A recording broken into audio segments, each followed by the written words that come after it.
Hello students, I am Aarti and I welcome you all to my channel Aarti Education World. Dear students, इस video में हम discuss करेंगे आपकी 9th class की सामाजिक विज्ञान की वर्कशीट नंबर 49 और जिसकी डेट है 3 नवंबर 2020।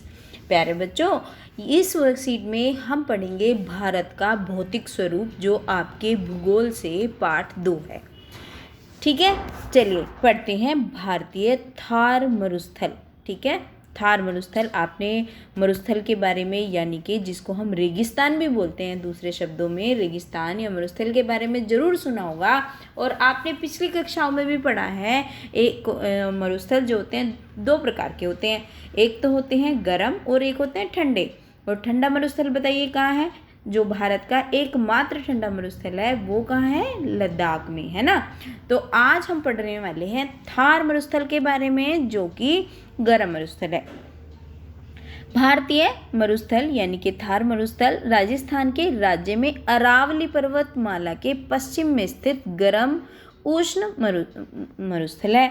समझे कि जो थार मरुस्थल है राजस्थान में है, जहाँ पे अरावली हमारी जो पर्वतमाला है उसके पश्चिम में, ठीक है, उसका पश्चिम भाग है, वहाँ पे ये गर्म मरुस्थल है।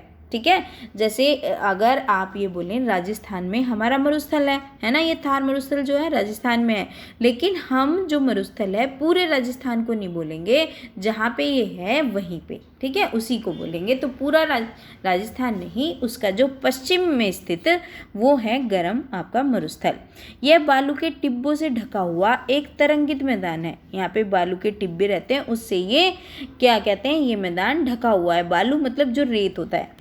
थार मरुस्थल में वार्षिक वर्षा 150 मिलीमीटर से भी कम होती है, यानी बिल्कुल बहुत ही ज़्यादा कम। आप ये समझिए भारत के कई हिस्सों में जितनी एक दिन में वर्षा होती है ना, यहाँ पे कई सालों में भी उतनी वर्षा नहीं होती। जैसे हमारे कई इलाके हैं, मेघालय में है, मतलब मासिन राम है, जैसे सबसे ज़्यादा बारिश होती है भारत में वहाँ पे, तो जितनी वहाँ वर्षा एक दिन में हो जाती है, समझिए यहाँ वहाँ थार मरुस्थल में उतनी बारिश कई सालों तक भी नहीं होती, 10-10 सालों तक भी नहीं होती, ये समझिए।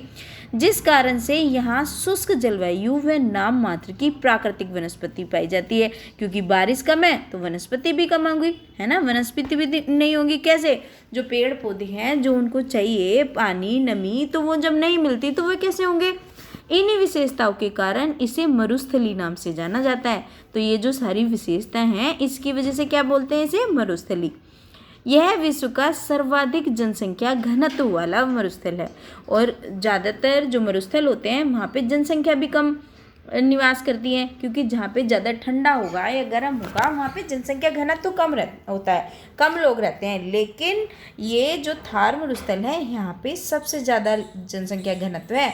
अगर सारे जो मरुस्थल हैं, जो सारे रेगिस्तान हैं, अगर उनका हम कंपेयर करें तो सबसे ज़्यादा जनसंख्या घनत्व कहाँ पे है? यहाँ पे है ना। एक एरिया में रहने वाले लोगों की संख्या को क्या बोलते हैं? जनसंख्या घनत्व, एक पर्टिकुलर एरिया में। ऐसा माना जाता है कि मेसोजोइक कल्प में यह क्षेत्र समुद्र के अंदर स्थित था। मतलब आप ये समझिए कि ऐसा नहीं है कि ये हमेशा से मरुस्थली था, रेगिस्तानी था, यहाँ पे कुछ भी नहीं था। ये पहले ये मानते हैं कि इसी समुद्र में था। इस अनुमान की पुष्टि जैसलमेर के पास ब्रह्मसर से मिले समुद्री अवसादों और आकल वुड फॉसिल पार्क से हुई प्रमाणों से हुई है। और इसके प्रमाण भी मिले हैं कहाँ पे? जो जैसलमेर के पास एक ब्रह्मसर है वहाँ पे, और समुद्री जो अवसाद हैं, आकुल वुड, इन सब चीज़ों से यहाँ इसके प्रमाण मिले हैं कि पहले ये जो क्षेत्र है समुद्र के अंदर था। वुड फॉसिल्स की आयु लगभग 180 मिलियन वर्ष की गई है। जो वुड फॉसिल्स हैं उसका जो अंदाज़ा लगाया गया है उसकी कितनी उम्र लगाई है कि 180 मिलियन पहले की है ये। हालांकि मरुस्थल की चट्टानी संरचना भारत के प्रायद्वीपीय पठार का ही विस्तार है ना। जो मरुस्थल की जो चट्टानी संरचना है, जो भारत का प्रायद्वीपीय पठार है, उसका ही अगर हम एक्सपेंशन कह लें तो वो सही रहेगा।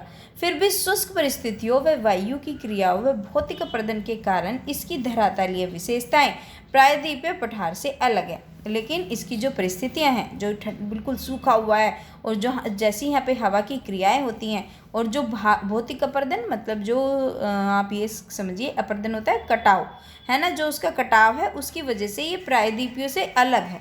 ठीक है, मशरूम रॉक, बालू का टिब्बे, बरकान, जियोगन आदि प्रमुख मरुस्थल भू आकृतियाँ हैं। और यहाँ पे क्या, मशरूम रॉक, मशरूम समझते हो ना आप कैसी होती है मशरूम की, आप सब्जी भी खाते होंगे, ऊपर से मोटी और नीचे से पतली, इस तरीके से, ठीक है। बालू का टिब्बे है ना, बालू के टिब्बे भी लग जाते हैं। बरकान और ज्यूगेन है ना, ये सब क्या है, टर्म है, वहाँ पे किस तरीके का होता है। देखो बरकान कैसे होता है, बरकान को आप इस समझिए एक चंद्र रूपी आकृति हो जाती है ना, देखिए इस तरीके से आप समझिए, जैसे आधा चांद होता है ना उसकी शेप में, है ना, बरकान उसको बोला गया है जो आधा चांद होता है, उसकी शेप को बोला गया है। और ज्यूगेन जैसे ये नुकीले हो जाते हैं तो उसको। आदि प्रमुख मरुस्थलीय भूकृतियाँ होती हैं। बरकान यानी कि आधा चंद्रकार, देखिए आ ही गया। बालू का टीला का विस्तार बहुत अधिक क्षेत्र पर होता है, लेकिन जो लंबवत टीले होते हैं भारत पाकिस्तान सीमा के समीप प्रमुखता से पाए जाते हैं। मतलब जो लंबे लंबे टीले हैं वो कहाँ पे पाए जाते हैं, जब हम बॉर्डर पे जाते हैं भारत पाकिस्तान के, तो उसके पास ज़्यादा होते हैं। जब कभी आप जैसलमेर जाएं तो बरकान के समूह देख पाएंगे। अगर आप जाएंगे तो ये सब चीज़ें आपको देखने को मिलेगी बच्चों। जैसलमेर कहाँ पे, राजस्थान में, राजस्थान में ही थार मरुस्थल है, तो आपको ये सब चीज़ें वहाँ पर देखने को मिलेगी। ढाल के आधार पर थार मरुस्थल को दो भागों में बांट सकते हैं। कौन कौन सा, उत्तरी भाग जिसका ढाल पाकिस्तान के सिंध प्रांत की ओर है, और दक्षिणी भाग है जिसका ढाल कच्छ के रण की ओर है। ठीक है, दो भाग है, उत्तरी भाग आपका पाकिस्तान के सिंध की तरफ और दक्षिणी भाग ढाल के कच्छ के रण की तरफ। ठीक है, इस क्षेत्र की अधिकांश नदियां निम्न वर्षा, अत्यधिक ताप द्वारा वाष्पीकरण, किसी हिम नदीय उद्गम के अभाव में वर्षावाही होती है। क्यों होती है, क्योंकि अत्यधिक ताप होता है, वाष्पीकरण होता है ना, और इस वजह से और क्या होती है, निम्न वर्षा होती है, कम बारिश होती है और बर्फ़ पड़ती है। तो इन वजह से क्या होता है, हिम नदीय उद्गम का अभाव होता है, मतलब उसकी कमी होती है। तो उसकी वजह से क्या होती है, ये यहाँ की क्या होती है, ये क्या हो जाती है, ये नदियाँ हो जाती हैं आपकी वाही। ठीक है, चलिए, वर्षावाही नदियाँ, अर्थात इन नदियों में केवल वर्षा के मौसम में ही जल पाया जाता है। वर्षावाही का मतलब क्या है, क्योंकि पानी नहीं होता, बस जब बारिश आती है तो तभी इनमें पानी आता है, अदरवाइज ये सूखी पड़ी रहती है। यहाँ की अधिकांश नदियाँ अतः प्रवाह अपवाह प्रणाली का उदाहरण है।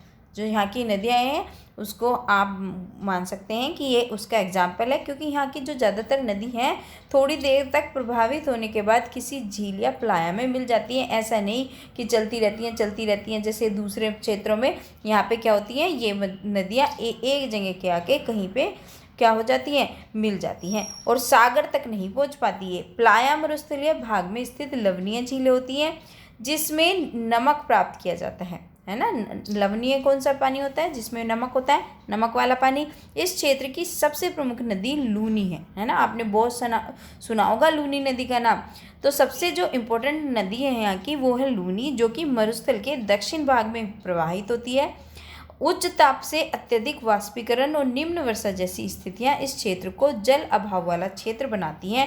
और ये जो इसकी समस्या है, क्योंकि यहाँ पे बहुत अधिक गर्मी होती है और ज़्यादा वाष्पीकरण होता है और बहुत कम वर्षा होती है, यही तीनों स्थितियां ऐसी हैं जो इस क्षेत्र को क्या करती हैं, यहाँ पे पानी की कमी कर देती हैं, जल अभाव वाला क्षेत्र बना देती हैं। ठीक है, चलिए अब कर लेते हैं इसके प्रश्न उत्तर। 6 प्रश्न उत्तर हैं, छोटे छोटे हैं, ज़्यादा बड़े नहीं हैं।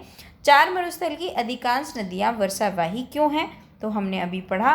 थार मरुस्थल की कम वर्षा होती है, अत्यधिक वाष्पीकरण होता है और वहाँ पर पर्वतीय हिम नदी के अभाव भी हैं। इस वजह से थार मरुस्थल की अधिकांश नदियाँ वर्षावाही हैं। ये वही है, ये स्पेलिंग मिस्टेक हो गई है, ये वाही ही लिखना है आपको, ठीक है, वही नहीं लिखना है। तो ये हो गया आपके पहले प्रश्न का उत्तर। दूसरा प्रश्न है प्लाया से आप क्या समझते हैं, तो प्लाया होता है थार मरुस्थल में स्थित जो लवणीय झीलें होती हैं जिनसे नमक निकलता है, उन्हें ही प्लाया कहते हैं। तो ये हो गया आपके दूसरे प्रश्न का उत्तर। तीसरा प्रश्न है विश्व के सर्वाधिक जनसंख्या घनत्व वाले मरुस्थल के 2 जलवायुयिक विशेषताएं लिखिए। तो कम वर्षा की वजह से, काम नहीं है ये बच्चों, आ की मात्रा इसमें से हटाओ,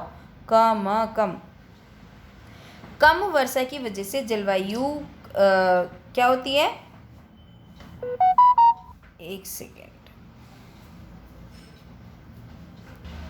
जलवायु शुष्क होती है। ये बच्चों प्रिंटिंग मिस्टेक हो जाती है और आपको पता ही है थोड़ा सा टाइम कम होने की वजह से मैं इसको देख नहीं पाती दोबारा, तो आप इसको करिए शुष्क। ठीक है, कम वर्षा की वजह से जलवायु शुष्क होती है और वनस्पति का अभाव रहता है। ठीक है, तो ये हो गई 2 विशेषताएं। कम वर्षा की वजह से जलवायु शुष्क हो जाती है और वनस्पति भी कम रहती है। और भी हमने 1-2 विशेषताएं पढ़ी थी, उसको भी लिख सकते हैं। तो 2 पूछी थी, हमने 2 लिख दिए। ठीक है, चलिए अब चलते हैं चौथे प्रश्न पर। चौथा प्रश्न क्या पूछ रहा है, थार मरुस्थल की प्रमुख भू आकृतियों के नाम लिखिए। तो हमने जो सारे पढ़े वही लिख दो, मशरूम रॉक, बालू का टिब्बा, बरकान और जियोगेन। थार मरुस्थल भारत के किस राज्य में है, ये तो आपको पता ही है अच्छे से, राजस्थान में लिख लेंगे आप। ढाल के आधार पर थार मरुस्थल को कितने भागों में बांटा जाता है, उनके नाम लिखिए। तो ये भी बिल्कुल बहुत ही आसान है, जैसे कि सारे थे। ढाल के आधार पर थार मरुस्थल को 2 भागों में बांटते हैं। उत्तरी भाग जो हमने पढ़ा था किस तरफ, पाकिस्तान और उसकी तरफ है, और ये कहाँ पे है, ये हमारा कच्छ के रण की तरफ है, दक्षिणी भाग। तो 2 भागों में हमने बांट दिया, कौन कौन सा, उत्तरी भाग और दक्षिणी भाग। ठीक है बच्चों, तो ये थी आज की आपकी आसान सी वर्कशीट नंबर 49 जो आपकी एसएसटी की थी। और बच्चों फिर आऊँगी आपकी अगली वर्कशीट लेके, लेकिन तब तक आप अगर आप चैनल पर नए हैं तो चैनल को सब्सक्राइब जरूर करके जाना है विद नोटिफिकेशन बेल, क्योंकि आपको वीडियो मैं आपके लिए लाती रहूँगी। और आपको अगर वीडियो लाइक नहीं करी है अभी तक तो प्लीज़ वीडियो को भी लाइक करें। और बच्चों एक अपना प्यारा सा कमेंट भी छोड़ा करिए, क्योंकि जब भी मुझे टाइम मिलता है मैं आपके कमेंट को पढ़ती हूँ। या आपको कोई क्वेरी है, कुछ आप पूछना चाहते हैं, मुझसे कुछ कहना चाहते हैं, तो आप वो कमेंट सेक्शन में लिख सकते हैं, जिससे कि मैं आप जान सकूं कि आपको मेरा पढ़ाया हुआ समझ भी आ रहा है या नहीं आ रहा है। Thank you students.